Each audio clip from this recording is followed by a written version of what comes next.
એનો સ્વભાવ તર્ક અને વિતર્ક વાળો છે, એ ધૂંધુલી છે.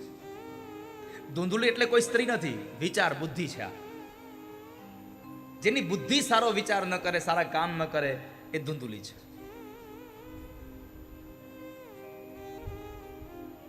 આ સંસારમાં ભૂલ કાઢવા વાળા બહુ છે, તમારું સુધારવા વાળા બહુ ઓછા છે આ દુનિયામાં.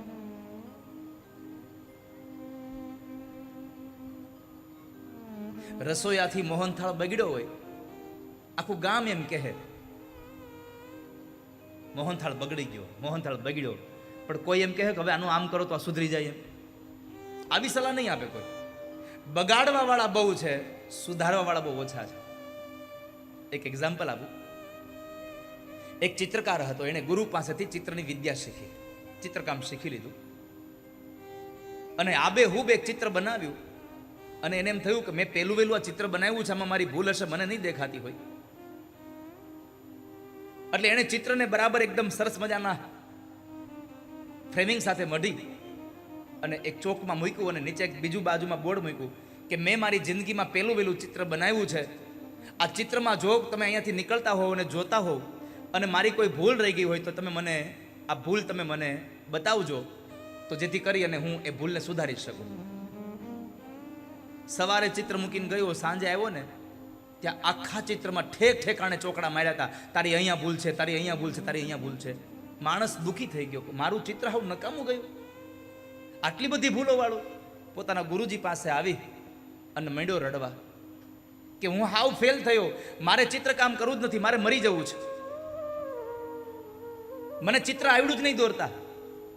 ગુરુજી પૂછ્યું થયું શું? તો કહે છે જુઓ, મેં પેલું વેલું ચિત્ર બનાવ્યું હતું અને ગામમાં મૂક્યું અને બાજુમાં એક બોર્ડ માર્યું હતું કે ભાઈ મારી જે ભૂલ હોય ને ચોકડી મારીને તમે લોકો મને સહયોગ કરજો કે અહીંયા તમારી ભૂલ છે, એટલે હું વધારે સારું ચિત્ર બનાવું. પણ જ્યારે સાંજે ગયો તો આખું ચિત્ર ચોકડીથી જ ભર્યું હતું, મારું ચિત્ર સારું જ નથી. ગુરુજીએ કહ્યું તારું ચિત્ર સારું છે, બાજુમાં બોર્ડ હતું ને એમાં તારી ભૂલ હતી. કેમ? બાજુના બોર્ડમાં તારે બીજું લખવાનું હતું, શું? ચિત્ર બનાવ.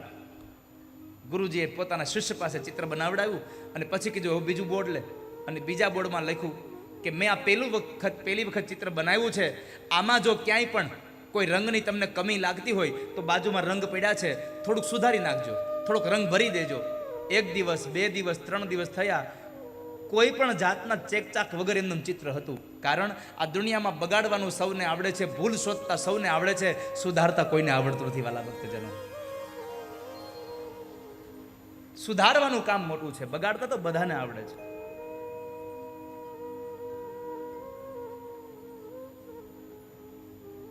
તો ધૂંધુલી છે એ તર્ક અને વિતર્ક વાળી બુદ્ધિ હતી. એને ત્યાં સંતાન નહોતું, એટલે આત્મદેવ બ્રાહ્મણ આત્મહત્યા કરવા માટે ગયા હતા.